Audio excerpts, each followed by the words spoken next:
Welcome to Life Words Day by Day. We're in 1 Samuel chapter 30, where David is in a very precarious situation. And what we see next, as David gains strength from Yahweh, is that David runs into his presence for help.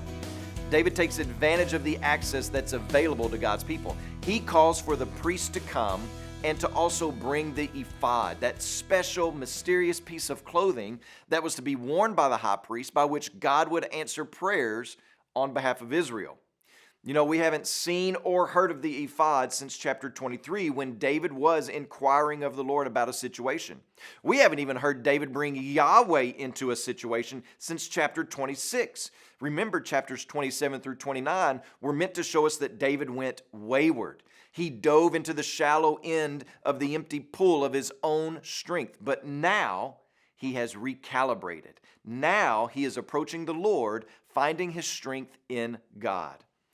Sometimes that is the silver lining in tough situations, that we are brought back to the Lord where we find true strength. We return to our first love.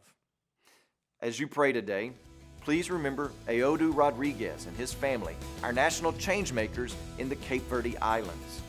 And also remember the Rundi Life Word broadcast that's heard throughout Burundi.